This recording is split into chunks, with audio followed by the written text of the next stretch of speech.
Bonjour à tous, salut les caps. Aujourd'hui, nouvelle vidéo. Chers amis, je suis tellement content de vous retrouver. Ça faisait pas loin d'une semaine que j'avais pas tourné de vidéo. J'en avais tourné en avance justement parce que j'étais un peu occupé, donc j'ai dû en tourner en avance pour vous en poster. Bref, on ne parle pas de ça aujourd'hui, mais je suis très content de vous retrouver. Donc je vous incite à mettre un pouce bleu, chers amis, si vous êtes content de me retrouver aussi. Si cette retrouvaille finalement est réciproque. Hanouna se présente à l'élection présidentielle, mais finalement, il ne se présente pas. Oui, oui, oui, non mais écoutez, il y a eu pas mal d'actualités. J'ai envie de dire que ces 48 dernières heures, on a un florilège, j'ai envie de dire, un florilège d'actualités qui n'ont ni queue ni tête.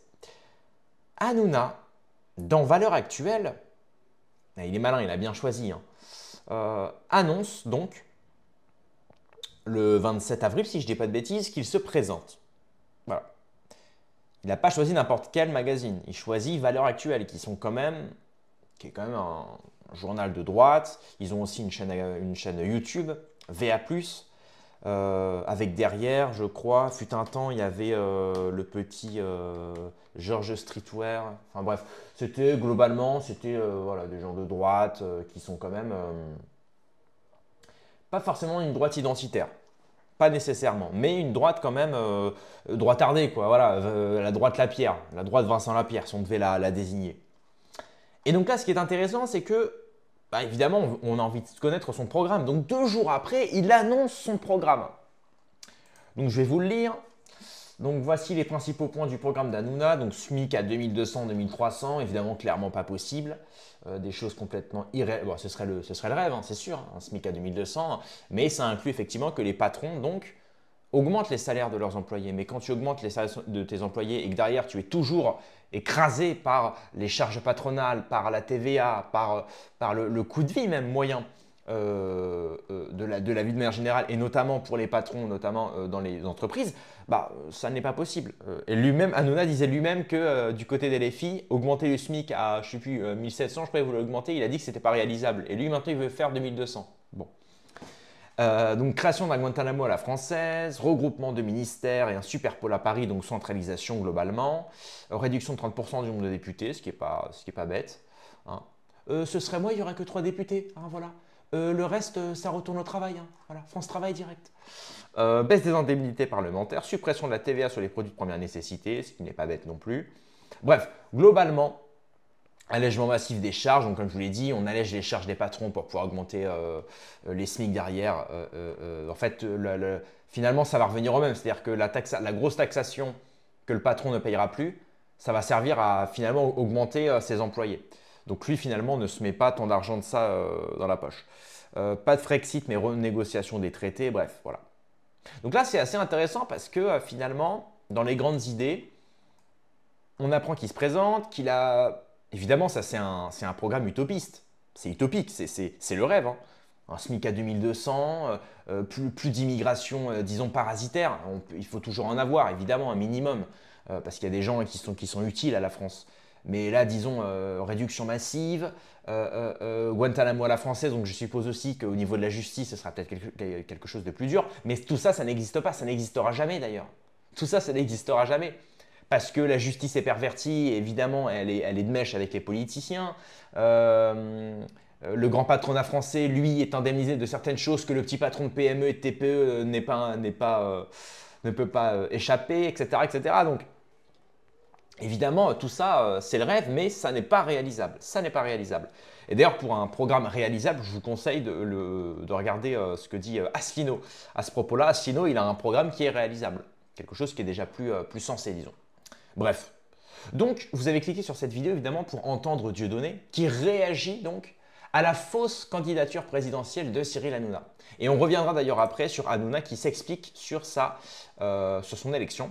Il dit que c'était un prank, mais que finalement, derrière, n'était-ce pas finalement pour donner des idées, peut-être, au camp de droite? Parce qu'il s'est dit que, bon, voilà, Bardella, je pense que c'est son petit chéri aujourd'hui, hein. Il est passé de la gauche touche pas à mon pote à aujourd'hui la droite bardelliste, j'ai envie de dire, Hanouna. Donc finalement, n'était-ce pas finalement une sorte de « allez, je fais croire que je me présente, je balance mon programme pour donner des idées aux politiciens », et notamment à Bardella. Parce qu'effectivement, ce qui manque cruellement à la droite aujourd'hui, notamment celle à Bardella, c'est le côté non pas social, mais le côté s'occuper vraiment de ce que veulent les Français. Le pouvoir d'achat, moins d'insécurité, et c'est tout. C'est tout en fait. On s'en fout d'une France blanche, d'une France chrétienne, d'une France… En réalité, on s'en fout de tout ça. Hein. La plupart, vous questionnez les Français. Moi, j'ai fait des micro-trottoirs, je le sais. Et je questionne les Français de manière générale. Les gens s'en foutent d'une France blanche, chrétienne, avec que des, je sais pas moi, des Ubermensch. Tout ça, ils s'en foutent. Tout ça, ils s'en foutent.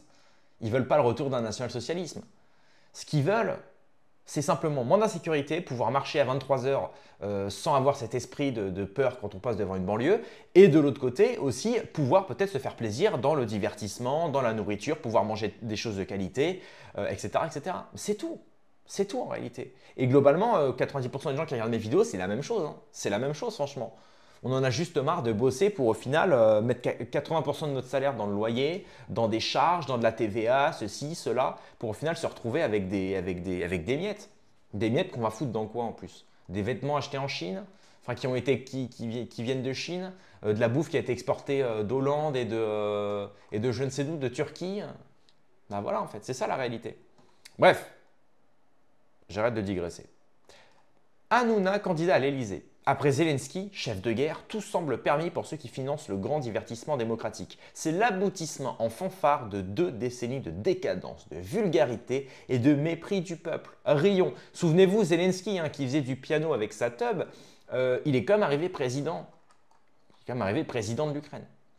Donc, si ce type-là réussit à être président, Hanouna le peut aussi. Mais bon, rassurez-vous, Hanouna aime beaucoup trop, et je pense d'ailleurs qu'il prend bien plus de sous en étant animateur de radio et de télé et en faisant ses petites affaires à droite à gauche. D'ailleurs, on y reviendra sur ça, on reviendra sur le fait et document que je me suis fourni de l'excellent lettre confidentielle fondée par Emmanuel Ratier. On reviendra sur le cas Hanouna et notamment ses amitiés avec certains grands bandits, notamment de la taxe carbone. Souvenez-vous, ceux qui ont volé des milliards à l'État français et européen. Pour se les mettre dans la popoche. Hein. On regardera ça après. On s'écoute d'abord Dieudonné. Je vais vous agrandir l'image d'ailleurs. Ce sera préférable pour vous, chers amis. Hop, voilà. Allez, c'est parti. Chers amis internautes, bonjour, bonsoir, que la paix soit avec vous et avec votre esprit. Nous vivons vraiment une époque extraordinaire. Après 10 ans d'Emmanuel Macron à l'Élysée, eh bien les médias et les banques, ce qui est un peu la même chose, nous présentent aujourd'hui la relève. Cyril Hanouna, candidat à l'élection présidentielle de 2027. Alors personnellement, cette perspective grand guignolesque ne manque pas d'humour, Hanouna à l'Élysée, mais cela ne m'enchante guère, puisque selon Cyril Hanouna lui-même, je serai la seule personne en France qui ne l'inviterait jamais sur son plateau. Je ne souffre pas de cette disqualification de ces émissions de merde, mais en tant que président, je crains que je n'en aurais pas fini avec les poursuites, les gardes à vue, les procès et autres bracelets. Cela dit, il y a une véritable logique à installer un clown de télé à la place de Macron. Oui, un peu comme en Ukraine. C'est un rôle devenu comique. Enfin, disons que c'est un rire qui fait un peu mal au cul. Mais Hanouna peut y apporter un plus. C'est l'envie de dégueuler. Oui, ce qui pourrait accélérer le processus de révolution, car un peuple qui dégueule est un peuple très rapidement qui a faim. Après la vidange, t'es à sec, donc faut faire le plein. Et comme en France, la France s'apprête à devenir un pays du tiers-monde, cela va être de plus en plus compliqué de se nourrir. Et donc l'état de nausée plus la faim devrait enfin nous permettre d'accéder au chaos salutaire d'une belle révolution.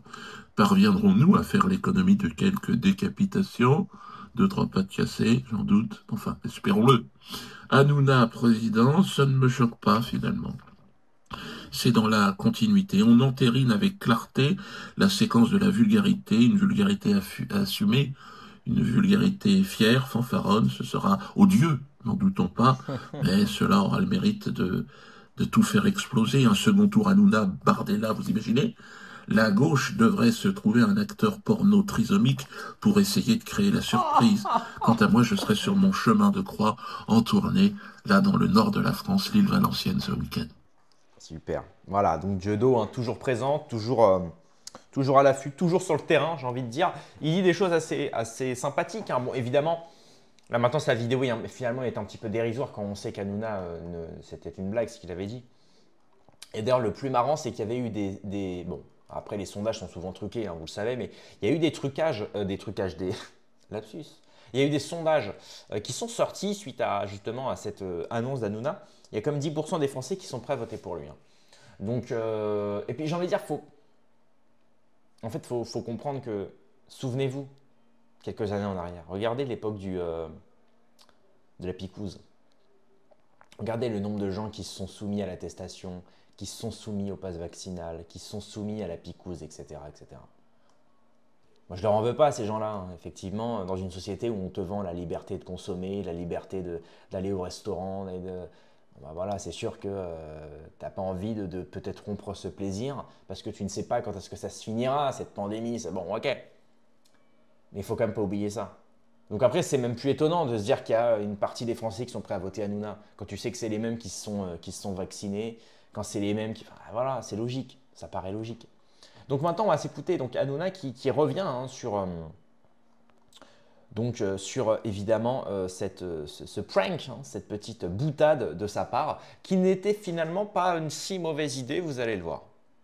Je ne me présenterai pas en 2027, ni en 2032, ni en 2037, ni en 42. Je vais vous dire comment faire un excellent, j'ai envie de dire, prank. C'est très simple. Vous envoyez des mails à une trentaine de personnes en leur faisant croire que vous allez vous présenter à la présidentielle. Vous êtes sûr que sur une trentaine de personnes, il y a au moins 2 traîtres. Donc 2 qui vont les envoyer à des journalistes. C'est génial. 2, vous mettez 2 ou 3 personnes dans la confidence et vous leur dites, j'ai vraiment y aller, 2 ou 3 personnes dont vous êtes sûr qu'elles vont aller le répéter à tout Paris. Et vous les faites travailler sur un programme. Vous leur dites, tiens, travaille un peu, regarde un peu, etc. Voilà. Et vous laissez infuser. Donc il y a eu du travail. Bah, bien entendu. C'est extraordinaire. Vous laissez infuser. Vous laissez ces personnes-là appeler eux-mêmes les journalistes et leur dire, ah bah tiens, il va se rendre là, il va faire ci, il va faire ça, bah attends, Vous laissez infuser, vous laissez. Ça se décompte. Exactement. Et ça va servir qu'à une seule chose, faire de la pub pour nos émissions. Et faire de la com pour nos émissions, que ce soit sur Europe 1, et que ce soit à la rentrée. Le seul président que j'aimerais être, voilà, ce serait un jour président du Paris Saint-Germain. Mais on a déjà un tellement bon président, n'est-ce pas, Géraldine Maillet, en la personne de Nasser Al-Khelaifi, que ce serait difficile de faire mieux. Vous pourriez être mieux peut-être. Non, impossible. Ah bon? Je ferai pas mieux que mon ami. Je ne ferai pas mieux que mon ami. Mais ma seule priorité dans les mois, les années et les siècles à venir, c'est essayer, voilà, de vous faire rire, que ce soit l'après-midi ou le soir à la télévision. Et c'est ma seule priorité, et qu'on rigole ensemble, et justement qu'on essaie d'oublier voilà, les tracas du quotidien, d'apprendre des choses, de rigoler.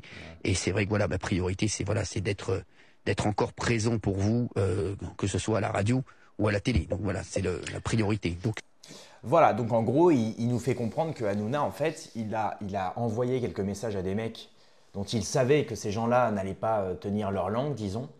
Donc il a dit, voilà, je compte me présenter, etc. Et on voit bien le côté blagueur d'Hanouna. Le mec, il se prend jamais au sérieux. Il s'est dit, voilà, je vais faire croire aujourd'hui. Le mec s'emmerdait. Il s'est dit, voilà, j'ai envie de faire de la com pour mon émission, sur Europe 1 certainement, parce qu'en ce moment, il n'a plus TPMP, vous le savez, il est en train de... Ça se passera l'année prochaine, la nouvelle émission. Donc en attendant, il a son émission sur Europe 1. Peut-être qu'elle ne marche pas tant que ça. Donc il se dit, je vais faire parler de moi. Et donc pour faire parler de lui, regardez ce qu'il est prêt à faire. À faire croire on voit bien que c'est quelqu'un qui a besoin d'attention. Mais c'est quelqu'un aussi qui a compris comment marche le public. Souvenez-vous, au début, ces émissions, quand il mettait des nouilles, vous savez, dans le slip à Delormeau, ou quand il faisait des voyages en Tunisie ou à Las Vegas avec son équipe, etc. Ça, c'était ce qu'il appelait la darka. C'était le marrant, c'est le côté rigolo, voilà, divertissement. Et petit à petit, souvenez-vous de cette émission où il a invité les Gilets jaunes qui a fait un buzz total. Il a compris qu'il y avait un truc à faire avec la politique. Et qu'on pouvait justement parler de politique à la télé tout en restant dans le divertissement. Ce qui a permis justement à de nombreux jeunes de se politiser. Souvenez-vous de ces débats avec Jean Messia face à une voilée. ou je sais plus, trans contre anti-trans, etc., etc. Il mettait toujours, surtout, il faisait en sorte que ce soit toujours des visions binaires. C'est pro contre anti. Il avait même essayé d'inviter, vous savez, une végane activiste. Il avait invité Baptiste Marché en pensant que ça allait être, comme il est un peu balourd. Il s'est dit, ah, lui c'est bon, il va être pro-viande, pro-chasse, etc. Et en fait, pas du tout. Alors il l'était, mais il a su rester intelligent justement sur le plateau. Il a su ne pas dériver dans justement le cirque dont voulait Hanouna. Mais c'est pour vous montrer la psychologie d'Hanouna. Quelqu'un de très très malin, très très malin. C'est quelqu'un de très très malin.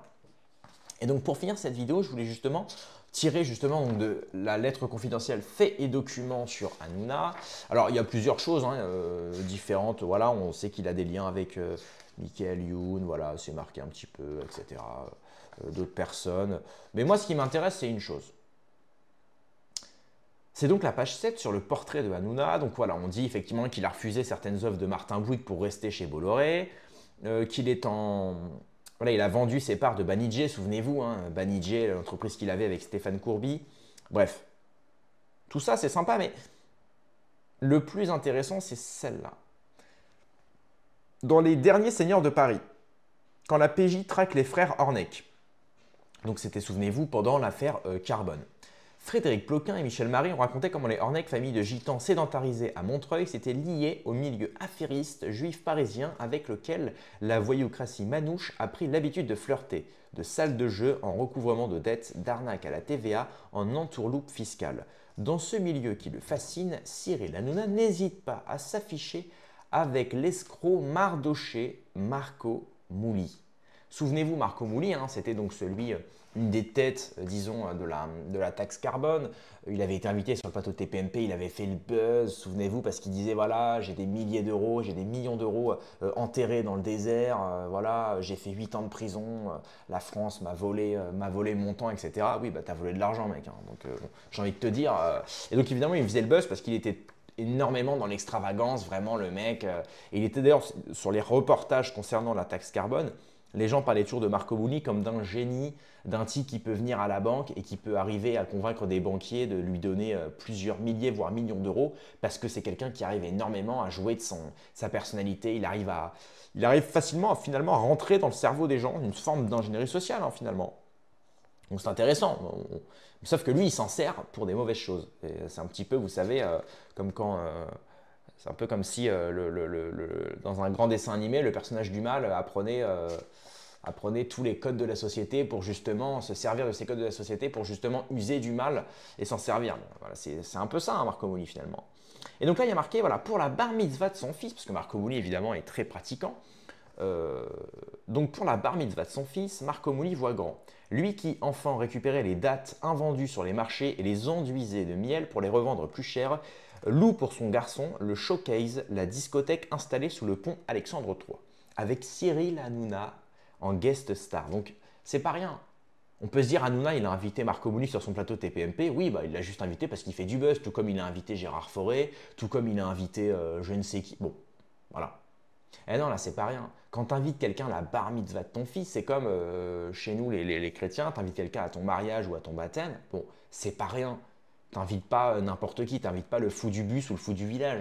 T'invites des gens qui te sont proches, etc. Parce que c'est un moment convivial dans lequel justement, bon bah vous avez compris. Une bar mitzvah en plus c'est voilà. Et donc il y a aussi Gad Elmaleh en maître de cérémonie. Invité régulièrement sur le plateau de Cyril Hanouna, Marco Mouli y accusera le 21 mars 2022 Éric Zemmour d'être venu chercher de l'oseille chez des mecs comme nous au début. Chez un mec que je connais très bien, il a pris 700 000. Au début, il y allait chercher l'argent chez les juifs. Il a l'argent du carbone dans les mains. Voilà. Donc, bon, évidemment, je vous incite à acheter la lettre confidentielle, hein, elle est excellente. Mais en dehors de ça, voilà qui c'est Hanouna. Hanouna, c'est comme quelqu'un qui est fasciné par le monde. Vous savez, un petit peu le monde, comme dans le film avec De Niro, Casino ou Affranchi. C'est ce milieu un petit peu une sorte de voyoucratie, finalement, de la voyoucratie parisienne, le concernant. C'est quelque chose qui le fascine. Et c'est quelqu'un qui a compris, effectivement, que... il n'avait pas forcément de talent, mais qu'en ayant un peu de réseau et peut-être en vendant ce que veulent les gens, finalement, il pouvait arriver à ses fins. Donc c'est ça, Hanouna, et c'est notamment des amitiés proches avec Marco Mouli. D'ailleurs, Marco Mouli qui a été arrêté récemment. Il a été arrêté, il se planquait en Israël, je crois, et là il a été arrêté, je crois, en Italie ou quelque chose comme ça, si je ne dis pas de bêtises. Donc intéressant de voir qu'Hanouna, voilà, est invité à la bar mitzvah de pas n'importe qui, de personnes qui sont quand même dans des grosses affaires, la taxe carbone. Évidemment, donc Hanouna, au niveau du conflit israélo-palestinien, par exemple, est évidemment sioniste. Donc on comprend vite le personnage. Et effectivement, on peut comprendre aussi que s'il était vraiment au pouvoir, on pourrait avoir peur. On pourrait avoir peur de ses ambitions. Quand on sait avec qui il traîne, évidemment, ça n'inspire pas confiance. Voilà. Mais comme vous le savez, le peuple français est très naïf. Du moment qu'il met le SMIC à 2200, ça bon. Ils oublient tout le reste. Ils oublient que le mec est proche de Marco Mouli. Ils oublient que le mec voilà, traîne avec des mecs très très louches du milieu de la voyoucratie parisienne. Tout comme voilà, les gens ont voté aveuglément Macron sans rechercher qui était Macron, pourquoi il était rentré chez Rothschild sans aucun diplôme concernant la finance ou concernant l'économie, pourquoi il sort avec une femme qui a 30 ans de plus que lui, pourquoi. Voilà, les gens ne se renseignent pas et vous le savez, c'est le monde finalement du fast-food. Pas forcément que sur la nourriture, sur l'information aussi. Les gens ne vont plus chercher l'information. Les gens attendent qu'on leur donne. Donc voilà. Donc les gens arrêtent de réfléchir tout simplement. Ce qui fait qu'ils se font avoir. C'est pour ça que d'ailleurs le cirque politicien marche tout autant. Marche toujours. D'ailleurs c'est le génie de la démocratie, c'est qu'on te fait croire que tous les 5 ans ça change. Mais en fait c'est les mêmes au pouvoir. C'est ce duo qu'on ne voit pas. Voilà, tout simplement. Bref. C'est tout pour cette vidéo. Voilà, merci d'avoir suivi. Mettez un like, abonnez-vous. On est bientôt aux 70 000 abonnés. C'est vraiment sympathique. Voilà. Allez, rendez-vous dans quelques heures demain pour une prochaine vidéo. Paix et amour sur mes amis et mes ennemis. Et surtout sur mes ennemis.